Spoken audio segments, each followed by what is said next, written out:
পৃষ্ঠা 13 কন্টিনিউড। প্রশ্ন 5, 1857 খ্রিস্টাব্দের বিদ্রোহের সামরিক কারণ সংক্ষেপে আলোচনা করো। উত্তর: ভূমিকা। সিপাহী বিদ্রোহের অন্যতম কারণটি ছিল সামরিক। উল্লেখ্য, 1857 আগেও সিপাহীরা মোট 4 বার ছোটোখাটো বিদ্রোহে সামিল হয়েছিল। তবে নানাবিধ গুরুত্বপূর্ণ কারণে সেনাবাহিনীর ভারতীয় সিপাহীরা কোম্পানির শাসনের বিরুদ্ধে 1857 খ্রিস্টাব্দে বিদ্রোহ ঘোষণা করেছিল। মহাবিদ্রোহের সামরিক কারণ: 1. ব্রিটিশ অফিসারদের অভদ্র আচরণ। ইংরেজরা ভারতীয় সিপাহীদের প্রতি দুর্ব্যবহার করত।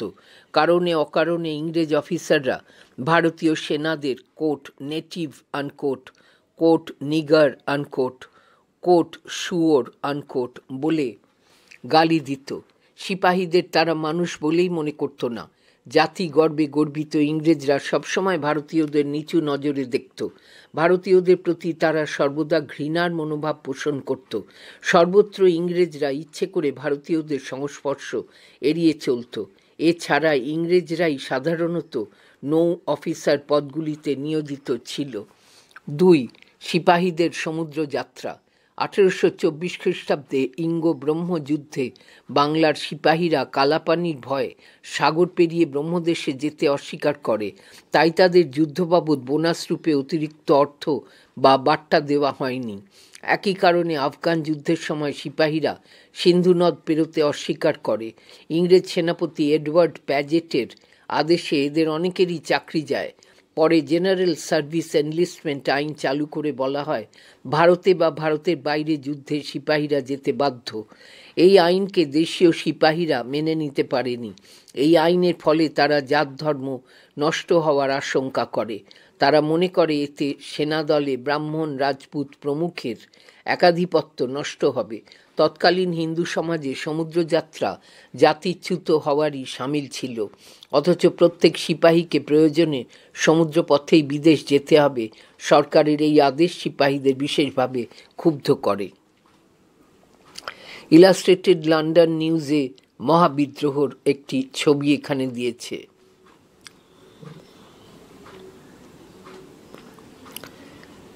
3. বেতনের তারতম্য। কোম্পানির ইংরেজ সেনা ও ভারতীয় সিপাহীদের মধ্যে বেতনের এক বিরাট ব্যবধান সিপাহীদের অসন্তুষ্ট করে তুলেছিল। একজন ভারতীয় পদাতিক সিপাহী বেতন পেতেন মাসে 7 টাকা। এই সামান্য বেতনে সেনাদের পোশাক, খাওয়া ও ঘোড়া প্রতিপালনের পর হাতে থাকত সামান্য কিছু টাকা। অথচ ব্রিটিশ সেনারা বেতন পেত এর থেকে বহুগুণ বেশি। 4. বাট্টা রদ। বাংলার সেনারা না মানলেও বোম্বাই ও মাদ্রাজ সেনাবাহিনীর সিপাহীরা জেনারেল সার্ভিস এনলিস্টমেন্ট অ্যাক্ট মেনে নেয়। তারা সিন্ধু, ব্রহ্মদেশ ও আফগানিস্তানে কালাপানি পেরিয়ে যুদ্ধে যায়। তাই তাদেরকে যুদ্ধবাবদ অতিরিক্ত বাট্টা দেওয়া হয়। সামরিক কারণে দূর দেশে অবস্থানকালে ভারতীয় সিপাহীরা একটি অতিরিক্ত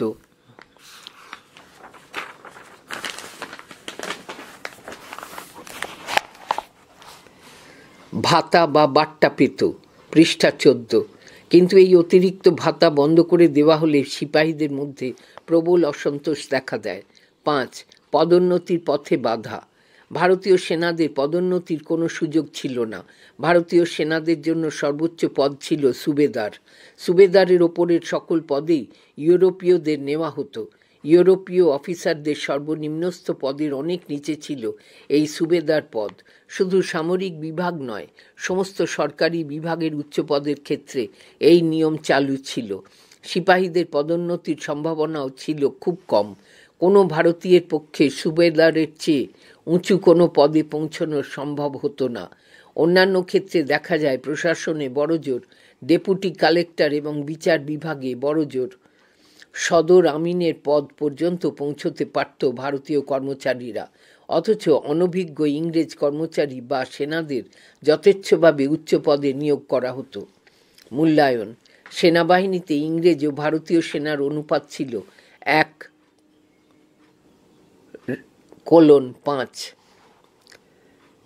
সংখ্যায় বেশি হওয়ায় ভারতীয় সিপাহীরা বিদ্রোহ ঘোষণা করার সাহস দেখিয়েছিল।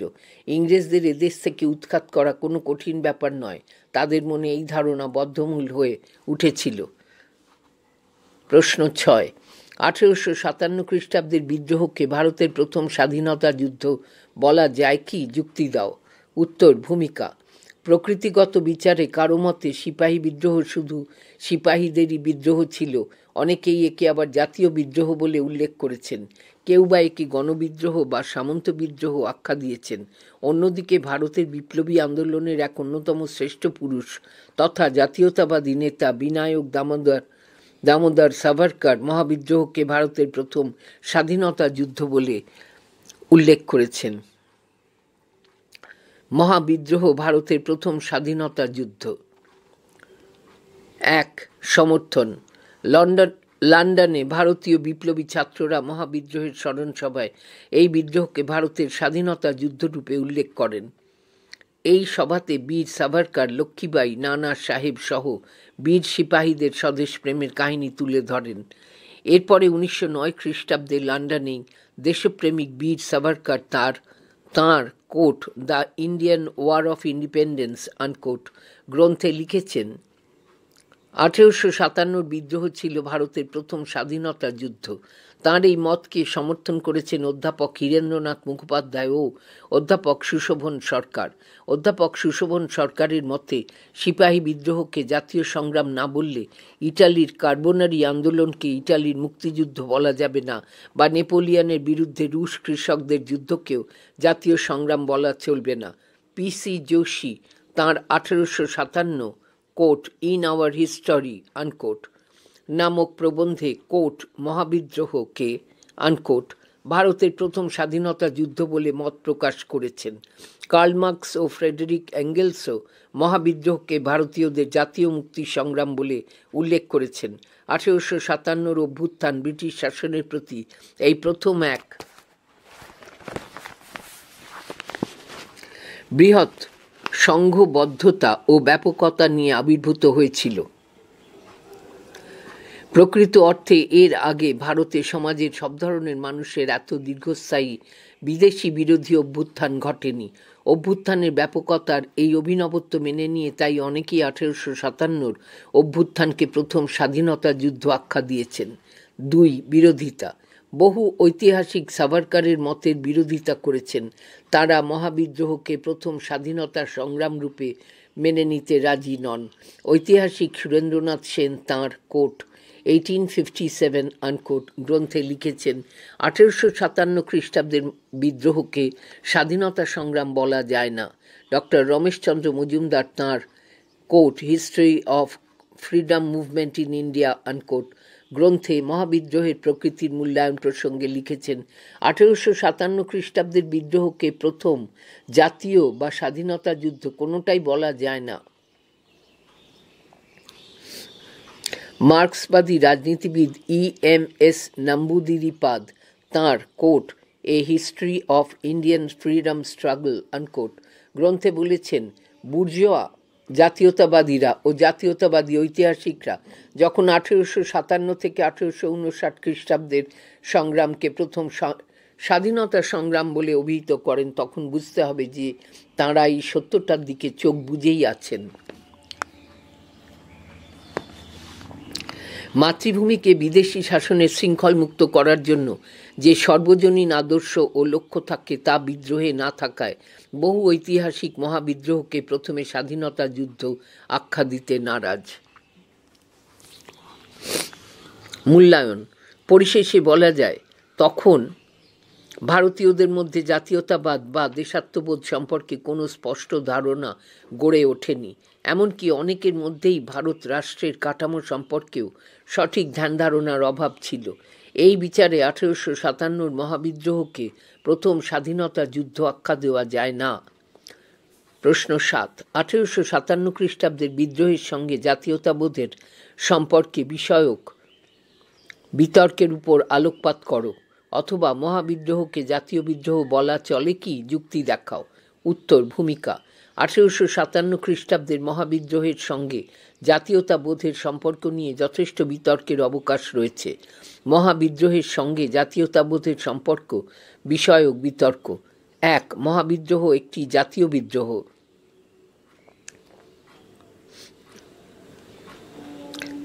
দেশপ্রেম। 1857 খ্রিস্টাব্দের বিদ্রোহকে জাতীয় বিদ্রোহ বলা চলে কি না,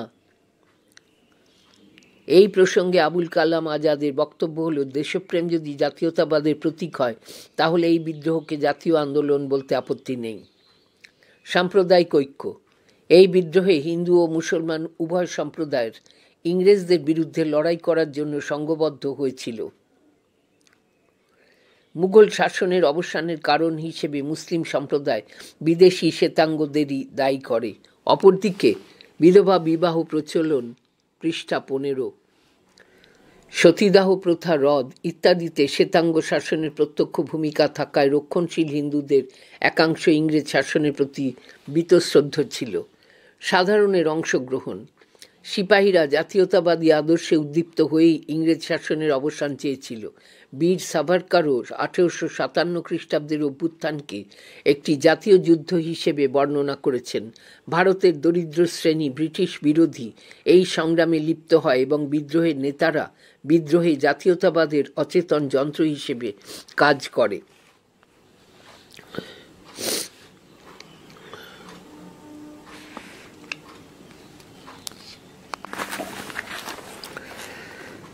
প্রান্তিক গোষ্ঠীর অংশগ্রহণ। সেই সময়কার ভারতের বেশ কিছু প্রান্তিক গোষ্ঠী এই বিদ্রোহে অংশ নেয়। রাজপুত, গুর্জর প্রভৃতি পশুচারণকারী আধা যাযাবর গোষ্ঠী মহাবিদ্রোহে সক্রিয় ভূমিকা নেয়।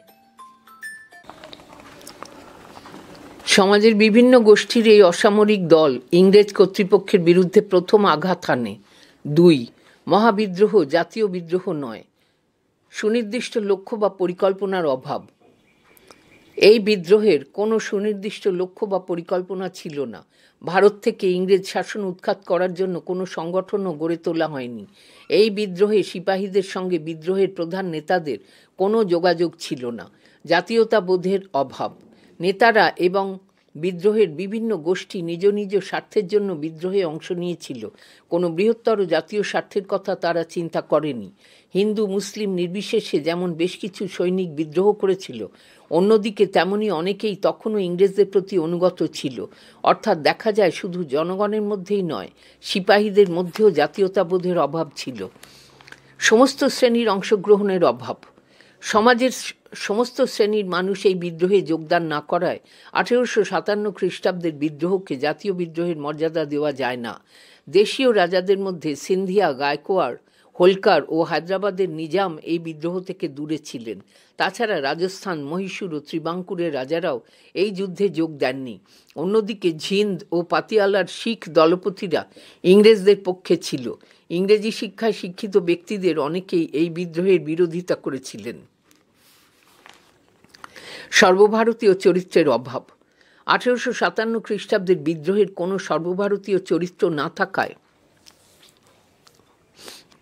কোনো মতেই তাকে জাতীয় আন্দোলন বলে মেনে নেওয়া যায় না।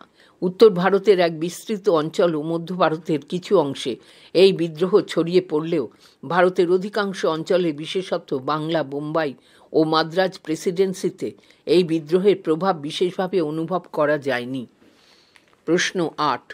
মহাবিদ্রোহের ব্যর্থতার প্রধান কারণগুলি কী ছিল? উত্তর: ভূমিকা। সমাজের বিভিন্ন শ্রেণীর মানুষ বীর বিক্রমে লড়াই করলেও 1857 মহাবিদ্রোহ শেষ পর্যন্ত ব্যর্থতায় পর্যবসিত হয়। মহাবিদ্রোহের ব্যর্থতার প্রধান কারণসমূহ: 1. উন্নত সমরাস্ত্র ও রণকৌশলের অভাব। সমুদ্রের ওপর ব্রিটিশের একাধিপত্য সিপাহীদের পরাজয়কে সুনিশ্চিত করেছিল। নৌশক্তিকে কাজে লাগিয়ে ব্রিটিশরা ইংল্যান্ড থেকে প্রয়োজনীয় সৈন্য ও অস্ত্রশস্ত্র নিয়ে এসেছিল। সংখ্যার দিক থেকে ভারতীয় সিপাহীরা এগিয়ে ছিল ঠিকই, কিন্তু ইংরেজদের উন্নতমানের কামান, আধুনিক বন্দুক, রাইফেল আর গোলাবারুদের মোকাবিলা করতে তারা ব্যর্থ হয়। পুরনো দিনের গাদা বন্দুক, ঢাল, তরোয়াল, বর্শা এসবের সাহায্যে লড়াই করে স্বাভাবিকভাবেই সিপাহীরা হেরে যায়। বিদ্রোহীরা সরকারি সেনাদের রণকৌশলকে অন্ধভাবে অনুকরণ করতে গিয়ে ব্যর্থ হয়। শাসক হওয়ার সুবাদে ডাক ও তার বিভাগের সাহায্যে খবর জোগাড় এবং জলপথ ও রেলপথে সেনা পাঠিয়ে দূরবর্তী অঞ্চলগুলিতে দ্রুত বিদ্রোহ দমন করতে সফল হয়েছিল ইংরেজরা। তাছাড়া বিদ্রোহী নেতারা পরিস্থিতি অনুযায়ী রণনীতি বদলে ফেলার মতো কোনো উদ্ভাবনী রণকৌশল গ্রহণ করতে ব্যর্থ হন, যেমন রাতের দিকে অতর্কিত আক্রমণ বা গেরিলা রণকৌশল।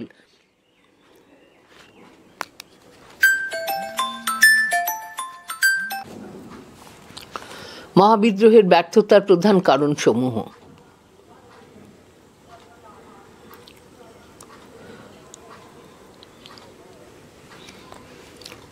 1. উন্নত সমরাস্ত্র ও রণকৌশলের অভাব। সমুদ্রের ওপর ব্রিটিশের একাধিপত্য সিপাহীদের পরাজয়কে সুনিশ্চিত করেছিল। নৌশক্তিকে কাজে লাগিয়ে ব্রিটিশরা ইংল্যান্ড থেকে প্রয়োজনীয় সৈন্য ও অস্ত্রশস্ত্র নিয়ে এসেছিল। সংখ্যার দিক থেকে ভারতীয় সিপাহীরা এগিয়ে ছিল ঠিকই, কিন্তু ইংরেজদের উন্নতমানের কামান, আধুনিক বন্দুক, রাইফেল আর গোলাবারুদের মোকাবিলা করতে তারা ব্যর্থ হয়। পুরনো দিনের গাদা বন্দুক, ঢাল, তরোয়াল, বর্ষা এসবের সাহায্যে লড়াই করে স্বাভাবিকভাবেই সিপাহীরা হেরে যায়। বিদ্রোহীরা সরকারি সেনাদের রণকৌশলকে অন্ধভাবে অনুকরণ করতে গিয়ে ব্যর্থ হয়। শাসক হওয়ার সুবাদে ডাক ও তার বিভাগের সাহায্যে খবর জোগাড় এবং জলপথ ও রেলপথে সেনা পাঠিয়ে দূরবর্তী অঞ্চলগুলিতে দ্রুত বিদ্রোহ দমন করতে সফল হয়েছিল ইংরেজরা। তাছাড়া বিদ্রোহী নেতারা পরিস্থিতি অনুযায়ী রণনীতি বদলে ফেলার মতো কোনো উদ্ভাবনী রণকৌশল গ্রহণ করতে ব্যর্থ হন, যেমন রাতের দিকে অতর্কিত আক্রমণ বা গেরিলা রণকৌশল, বা দিল্লি থেকে বেরিয়ে ইংরেজদের মূল ঘাঁটির দিকে অগ্রসর হওয়া। এইসব রণকৌশল তাঁরা নেননি। জানার আকাশ। ব্রিটিশ সরকারের কূটনীতির কাছে বিদ্রোহীরা হার মেনেছিল। ব্রিটিশ সরকার পুরস্কার, খেতাব, ভাতা, উপাধি ও চাকুরির লোভ দেখিয়ে অনেককেই মহাবিদ্রোহ থেকে দূরে সরিয়ে রাখতে সফল হয়েছিল। বিভেদ নীতিকে কাজে লাগিয়ে বিদ্রোহীদের সামরিক ও সাংগঠনিক ঐক্যে ফাটল ধরায় ব্রিটিশরা। 2. আলাদা আলাদা লক্ষ্য বা স্বার্থ। মহাবিদ্রোহে অংশগ্রহণকারী নেতৃবর্গ ও সিপাহীদের আলাদা আলাদা লক্ষ্য ও স্বার্থ বিদ্রোহকে সফল হতে দেয়নি। মহাবিদ্রোহের নেতৃবর্গের মধ্যে দিল্লির মুঘল সম্রাট দ্বিতীয় বাহাদুর শাহের লক্ষ্য ছিল ভারতে মুঘল শক্তির পুনঃপ্রতিষ্ঠা ঘটানো। নানা সাহেবের লক্ষ্য ছিল কোট, পেশোয়া আনকোট পদের পুনঃপ্রবর্তন করা। আর ঝাঁসি রানী লক্ষ্মীবাঈ চেয়েছিলেন নিজের হারানো ঝাঁসি রাজ্য পুনরুদ্ধার করতে। এই আলাদা আলাদা লক্ষ্য ও স্বার্থ বিদ্রোহী নেতা ও বিদ্রোহে অংশগ্রহণকারীদের মধ্যে পারস্পরিক স্বার্থ সংঘাতের জন্ম দেয়। এর ফলে বিদ্রোহীদের মধ্যে সর্বভারতীয় ঐক্য ও সংহতি গড়ে ওঠেনি, যার পরিণাম হিসেবে মহাবিদ্রোহ ব্যর্থ হয়। 3. যোগ্য ও দক্ষ নেতৃত্বের অভাব।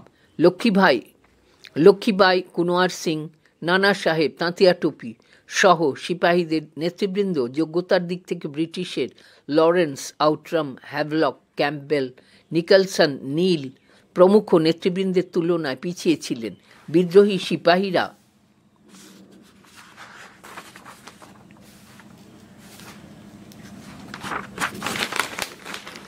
পৃষ্ঠা 16।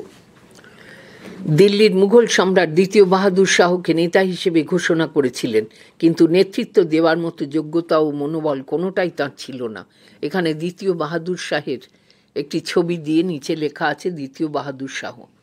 বরং তাঁর ইতস্তত মনোভাব এবং বিদ্রোহ ব্যর্থ হলে কিভাবে তিনি নিজেকে রক্ষা করবেন সে বিষয়ে বিভোর ছিলেন। অশীতিপর বৃদ্ধ দ্বিতীয় বাহাদুর শাহর দ্বিধা, দ্বন্দ্ব ও দৃঢ় মানসিকতার অভাব বিদ্রোহের ওপর নেতিবাচক প্রভাব ফেলে। তাছাড়া তাঁতিয়া টোপি, নানা সাহেব, কুনওয়ার সিং, লক্ষ্মীবাঈ, মৌলভী আহমদুল্লাহ, বখত খান প্রমুখ আঞ্চলিক স্তরের নেতাগণের মধ্যে কেউই সেই অর্থে জাতীয় নেতা ছিলেন না। 4. দেশীয় রাজাদের অসহযোগিতা। গোয়ালিয়রের সিন্ধিয়া ও তাঁর মন্ত্রী দিনকর রাও, হায়দ্রাবাদের মন্ত্রী সালার জং, ইন্দোরের হোলকার, কাশ্মীরের রাজা গুলাব সিং, নেপালের স্যার জং বাহাদুর ভূপালের বেগম, যোধপুরের রাজা প্রমুখ সিপাহীদের কোনো সাহায্য করেননি, বরং তাঁরা ব্রিটিশকে গোপনে সাহায্য করেছিলেন।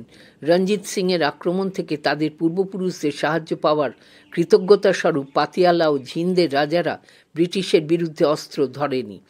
এছাড়াও নর্মদা নদীর দক্ষিণ অঞ্চল, মধ্য ও পূর্ব বাংলা, নেপাল এইসব অঞ্চল ব্রিটিশের প্রতি তাদের আনুগত্য দেখিয়েছিল।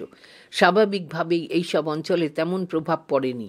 এইসব অঞ্চল সহ সর্বভারতীয় ক্ষেত্রে বিদ্রোহীদের ব্যাপক অংশগ্রহণ ঘটলে ইংরেজ সেনারা যে বেকায়দায় পড়ত তা পরে ক্যানিং স্বীকার করেছিলেন। মূল্যায়ন: মহাবিদ্রোহ স্বতঃস্ফূর্তভাবে এখানে পড়ছি, এইসব অঞ্চলসহ সর্বভারতীয় ক্ষেত্রে বিদ্রোহীদের ব্যাপক অংশগ্রহণ ঘটলে ইংরেজ সেনারা যে বেকায়দায় পড়ত তা পরে ক্যানিং স্বীকার করেছিলেন। এখানে তারা চিহ্ন আছে, পড়ছি। ফুটনোট: মধ্যবিত্তদের একটা বড় অংশ ব্রিটিশ শাসনের ওপর অগাধ বিশ্বাস রাখত এবং তারা ব্রিটিশ শাসনকে ভারতের পক্ষে কল্যাণকর বলে মনে করত। ইংরেজি শিক্ষিত মধ্যবিত্তদের কাছে ইংরেজ ছিল আধুনিক সভ্যতা, সংস্কৃতি ও যুগের প্রতিনিধি। এরা ইংরেজি শিক্ষায় নিজেদেরকে শিক্ষিত করে তুলে কোম্পানির সরকারে চাকুরি শুরু করেছিল। এদের অনেকেই সরকারের রোষানলে পড়ার ভয় হয় চুপ করেছিল, না হলে বিদ্রোহ থেকে দূরে সরেছিল। মূল পাঠে ফিরে এলাম। মূল্যায়ন: মহাবিদ্রোহ স্বতঃস্ফূর্তভাবে শুরু হয়ে যাওয়ায় এর কোনো পূর্ব পরিকল্পিত সংগঠন বা অন্যান্য দিকগুলি গড়ে ওঠার সুযোগ ছিল না। বিদ্রোহীদের এইসব বিভিন্ন দুর্বলতার কারণে ব্রিটিশ তাদের দমন করতে পেরেছিল, বিদ্রোহ ব্যর্থ হয়েছিল। প্রশ্ন 9, 1857 খ্রিস্টাব্দের মহাবিদ্রোহের ফলাফলগুলি আলোচনা করো, অথবা সিপাহী বিদ্রোহের প্রভাব বর্ণনা করো, অথবা মহাবিদ্রোহের তাৎপর্য লেখো। উত্তর: ভূমিকা। 1857 খ্রিস্টাব্দে সিপাহী বিদ্রোহ বা মহাবিদ্রোহের ফলাফল ছিল অত্যন্ত সুদূর প্রসারী। জওহরলাল নেহেরু তাঁর কোট ডিসকভারি অফ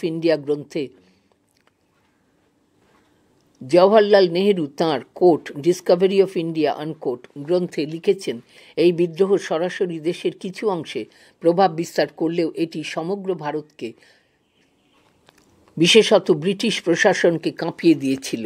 মহাবিদ্রোহের ফলাফল: 1. কোম্পানির শাসনের অবসান। 1. আইন পাস।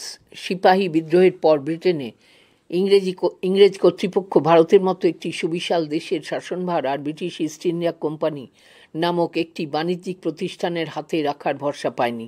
তাই ভারতে কোম্পানির শাসনের অবসান ঘটানোর জন্য British parliament quote an act for the better government of India unquote নামক আইন পাস করানো হয় 2রা আগস্ট 1858 খ্রিস্টাব্দ। 2. ভাইসরয়। ভারতের শাসনভার ইংল্যান্ডেশ্বরী মহারানী ভিক্টোরিয়ার হাতে তুলে দেওয়া হয়।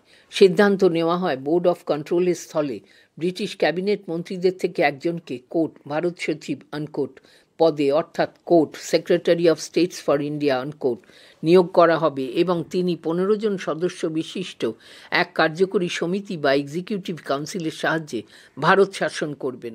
ব্রিটিশ সিংহাসনের প্রতিনিধি রূপে governor general quote viceroy unquote উপাধি নিয়ে এই শাসন চালাবেন। 3. মহারানী ভিক্টোরিয়ার ঘোষণা। উন্নততর ভারত শাসন আইন প্রতিষ্ঠার লক্ষ্যে মহারানী ভিক্টোরিয়ার প্রতিনিধি রূপে সর্বপ্রথম ভারতে ভাইসরয় হন লর্ড ক্যানিং। নবনিযুক্ত ভাইসরয় ক্যানিং এলাহাবাদে অনুষ্ঠিত এক দরবারে মহারানীর হয়ে এক ঘোষণাপত্র পাঠ করেন 1858 1 নভেম্বর, যা কোট মহারানীর ঘোষণাপত্র আনকোট নামে পরিচিত। জানার আকাশ। মহারানীর ঘোষণাপত্রে বলা হয়: ক. সত্যবিলোপ নীতি বাতিল হল। খ. দেশীয় রাজারা দত্তকপুত্র গ্রহণ করতে পারবেন ও তাদের সঙ্গে পূর্ব স্বাক্ষরিত সন্ধিগুলি মানা হবে। গ. ব্রিটিশ সরকার ভারতে রাজ্য বিস্তার নীতি ত্যাগ করবে। ঘ. দেশীয় রাজ্যগুলির উত্তরাধিকার বিষয়ক বিবাদগুলির ক্ষেত্রে চূড়ান্ত সিদ্ধান্ত নেবেন ভাইসরয়। ঙ. ব্রিটিশ সরকার দেশীয় রাজ্যগুলির অভ্যন্তরীণ শান্তি শৃঙ্খলা রক্ষা করবে। পৃষ্ঠা 17। 2. প্রশাসনিক পরিবর্তন। 1833 খ্রিস্টাব্দে পাস হওয়া সনদ আইনে যে কেন্দ্রীকরণ নীতির প্রস্তাব ছিল, 1861 খ্রিস্টাব্দে এক কাউন্সিল আইন পাস করে তা বাতিল করা হয়। পরিবর্তে প্রশাসনকে ভারতীয়করণ ও বিকেন্দ্রীকরণের চেষ্টা করা হয়। বোম্বাই ও মাদ্রাজ কাউন্সিলকে আইন প্রণয়নের ক্ষমতা দান করা হয়। এই নতুন কাউন্সিল আইন অনুযায়ী ভারতের নতুন আইনসভা গঠিত হয়। জানার আকাশ। নবগঠিত ভারতীয় আইনসভায় সদস্য হিসেবে পাতিয়ালার মহারাজা, বেনারসের রাজা এবং স্যার দিনকর রাওকে বেসরকারি সদস্য হিসেবে গ্রহণ করা হয়। 3. দেশীয় রাজ্য নীতিতে পরিবর্তন। মহাবিদ্রোহের আগে পর্যন্ত দেশীয় রাজ্যগুলিকে রক্ষা করার ভুয়ো প্রতিশ্রুতি দিয়ে সেগুলিকে ব্রিটিশ সাম্রাজ্যভুক্ত করা হয়েছিল। দেশীয় রাজ্যগুলির আলাদা অস্তিত্ব মেনে নেওয়া হলেও বাস্তব চিত্রটা ছিল আলাদা। এইসব রাজ্যগুলির সঙ্গে একদিকে বন্ধুত্বপূর্ণ সম্পর্ক স্থাপন, অপরদিকে রাজ্যগুলিকে দুর্বল করে রাখা, এই দুরকম নীতি নিয়ে ব্রিটিশ এগোতে চেয়েছিল। বিভিন্ন দেশীয় রাজ্যগুলিতে অপশাসন ও বিশৃঙ্খলা দেখা দিলে সরকার হস্তক্ষেপ করবে বলে ক্যানিং ঘোষণা করেন। এ ব্যাপারে পরে ভাইসরয় মেও বলেন, যতক্ষণ দেশীয় শাসকরা ভালোভাবে শাসনকাজ চালাবেন ততক্ষণ সরকার তাদের পাশে থাকবে। তাছাড়া বলা হয়, দেশীয় শাসকরা প্রজাদের স্বার্থ রক্ষা করলে তবেই সরকার সেই সব শাসকদেরও স্বার্থ রক্ষা করবে। 4. সামরিক সংস্কার। সিপাহী বিদ্রোহের ব্যাপকতা ও তীব্রতা দেখে ব্রিটিশরা সামরিক বিভাগকে আরও শক্তিশালী করার উদ্যোগ নেয়। স্থির হয় ভারতে ব্রিটিশ সেনাবাহিনীতে ভারতীয় ও ইংরেজ সেনার অনুপাত হবে 2:1।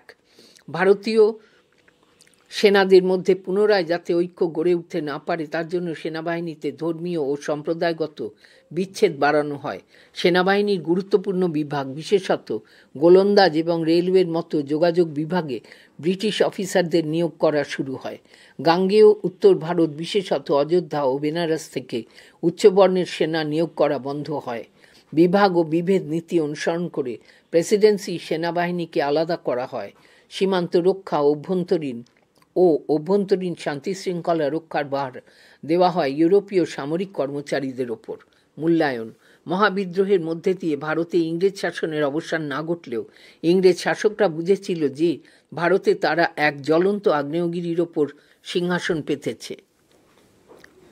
1857 বিদ্রোহের বিস্তার এর ওপর এখানে একটি মানচিত্র দেওয়া আছে।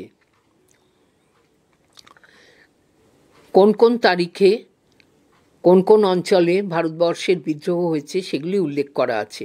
10ই মে বিদ্রোহ, মিরাট। 11ই মে দ্বিতীয় বাহাদুর শাহের বিদ্রোহের নেতৃত্ব স্বীকার ও হিন্দুস্তানের বাদশাহ রূপে ঘোষণা জারি, দিল্লি। 5ই মে বেরিলির যুদ্ধ, বেরিলি। 19শে মার্চ থেকে 3রা এপ্রিল ব্রিটিশ সেনার ঝাঁসি দখল, ঝাঁসি। জুন লক্ষ্মীবাইয়ের ঝাঁসি দখল, ঝাঁসি। 15ই অক্টোবর বিদ্রোহ, বোম্বাই। 28শে ডিসেম্বর বিদ্রোহ, জব্বলপুর। 6ই জুন লিয়াকত আলীর নেতৃত্বে বিদ্রোহ, এলাহাবাদ। 29শে মার্চ মঙ্গল পাণ্ডের বিদ্রোহ, ব্যারাকপুর। 25শে জুলাই কুনওয়ার সিংয়ের নেতৃত্বে বিদ্রোহ, পাটনা। 6ই আগস্ট বিরাজিস কাদিরের আউধ এর নবাব রূপে অভিষেক, আউধ। 4 ও 26শে জুন নানা সাহেবের নেতৃত্বে বিদ্রোহ, কানপুর। পৃষ্ঠা 18।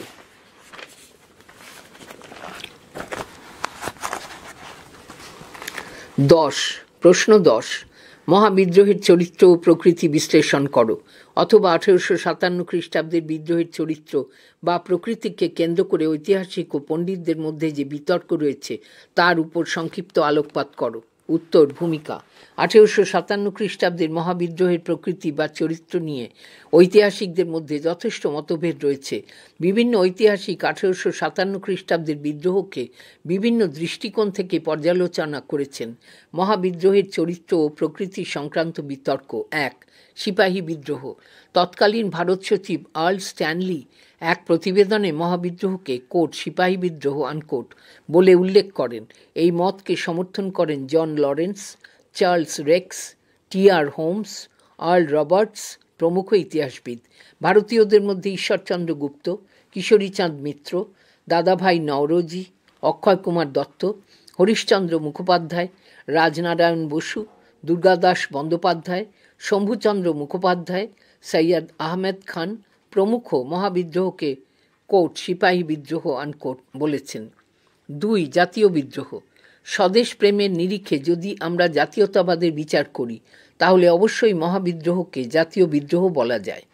ব্রিটিশ ঐতিহাসিক Alexander Duff, Outram, J B. Norton, John Kaye, Charles Ball, Malleson, ইংল্যান্ডের রক্ষণশীল টোরি দলের নেতা বেঞ্জামিন ডিসরেলি মহাবিদ্রোহকে কোট জাতীয় বিদ্রোহর আনকোট আখ্যা দিয়েছেন।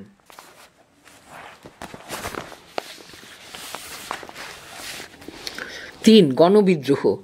উত্তর ও মধ্য ভারতের সিপাহীদের সঙ্গে স্থানীয় অধিবাসীরা যোগ দিয়ে একে গণবিদ্রোহের রূপ দিয়েছিল। লখনৌ, অযোধ্যা, মুজফ্ফরনগর, সাহারানপুর প্রভৃতি অঞ্চল ছিল এক্ষেত্রে উল্লেখযোগ্য। বিহারের পশ্চিম দিকেও পাটনার বহু জেলায় সাধারণ মানুষ সিপাহীদের সঙ্গে কাঁধে কাঁধ মিলিয়ে লড়াই করে। ডক্টর শশীভূষণ চৌধুরী তাঁর কোট civil rebellion in the Indian mutinies 1857 থেকে 1859 আনকোট গ্রন্থে 1857 খ্রিস্টাব্দের অভ্যুত্থানকে গণবিদ্রোহ বলেছেন। 4.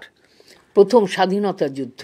সিপাহী বিদ্রোহের প্রকৃতি বর্ণনা প্রসঙ্গে দেশপ্রেমিক Vinayak Damodar Savarkar quote the Indian war of independence 1857 unquote গ্রন্থে মহাবিদ্রোহকে ভারতের প্রথম স্বাধীনতা যুদ্ধরূপে উল্লেখ করেছেন। তিনি বলেছেন কোট এটা ছিল একটা পরিকল্পিত জাতীয় স্বাধীনতার যুদ্ধ আনকোট।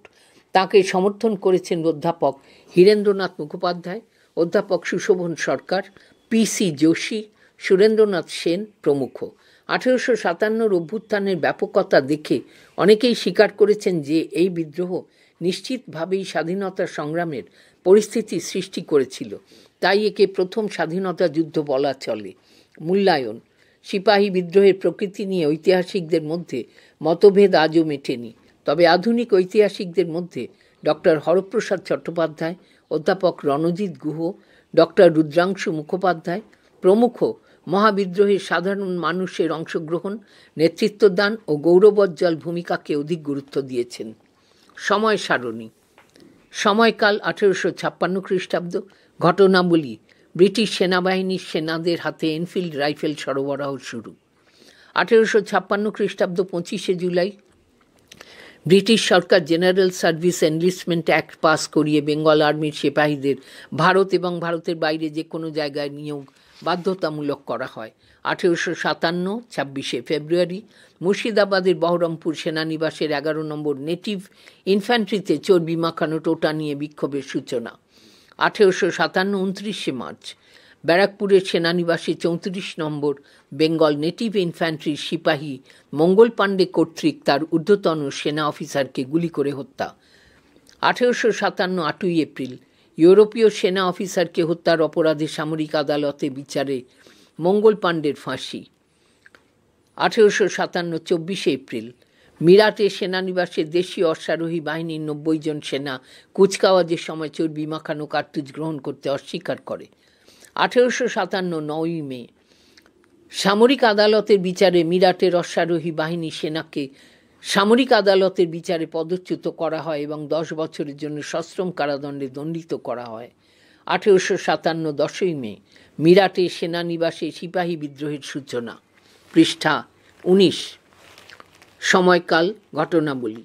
1857 11 মে মিরাট সেনানিবাসের সেনারা সেখানকার সেনা ছাউনিতে কর্তব্যরত ইংরেজ সেনা অফিসারদের হত্যা করে এবং কারাগারে বন্দী সহকর্মীদের মুক্ত করে দিল্লির পথে এগোয়। 1857 30 মে উত্তরপ্রদেশের লখনৌতে সিপাহীদের ছোঁড়া গোলার আঘাতে ইংরেজ চিফ কমিশনার হেনরি লরেন্সের মৃত্যু। 1857 31 মে নানা সাহেব তাঁতিয়া টোপি সহ মহাবিদ্রোহের নেতৃবৃন্দ কর্তৃক এই দিনটিতে বিদ্রোহের সূচনার পরিকল্পনা গ্রহণ। 1857 8 জুন আম্বালা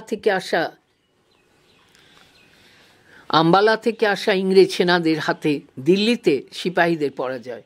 1857 17 জুন মহাবিদ্রোহের নেত্রী ঝাঁসির ও ইংরেজ সেনাদের মধ্যে কালপির যুদ্ধ এবং যুদ্ধক্ষেত্রেই লক্ষ্মীবাঈয়ের মৃত্যুবরণ। 1857 27 জুন কানপুরে সিপাহী বিদ্রোহে নেতৃত্ব দানকারী তাঁতিয়া তোপি ও আজিমুল্লাহ বন্ধনী শুরু প্রাক্তন পেশোয়া দ্বিতীয় বাজিরাওয়ের দত্তকপুত্র নানা সাহেবের দুই বিশ্বস্ত অনুচর বন্ধনী শেষ। গঙ্গা তীরে সতী চৌরা ঘাটে নদী পারের সময় ইংরেজ সেনাদের কর্তৃক বহু নিরীহ ভারতীয়ের হত্যা। 1857 20 সেপ্টেম্বর ইংরেজ সেনানায়ক জন নিকলসনের নেতৃত্বে পাঞ্জাব থেকে আসা ইংরেজ সেনাদের সঙ্গে সংঘর্ষ এবং ইংরেজ বাহিনীর দিল্লি দখল। 1858 19 এপ্রিল অযোধ্যার নবাব ওয়াজিদ আলী শাহকে ক্ষমতা থেকে সরানো এবং সেখানে নতুন ভূমি রাজস্ব ব্যবস্থা চালু করে ভূস্বামীদের কাছ থেকে জমি কেড়ে নেওয়ায় সেখানে গণবিদ্রোহের সূচনা। 1858 27 এপ্রিল পূর্ব ভারতের বিহারে আরার কাছে জগদীশপুরের জমিদার কুনওয়ার সিং সিপাহী বিদ্রোহে নেতৃত্ব দিয়ে ইংরেজদের বিরুদ্ধে আবার যুদ্ধে মৃত্যুবরণ করেন। 1858 2 আগস্ট ব্রিটিশ পার্লামেন্টে court an act for the better government of India unquote নামক আইন পাস করিয়ে কোম্পানির থেকে ব্রিটিশ রাজার হাতে ক্ষমতা হস্তান্তর।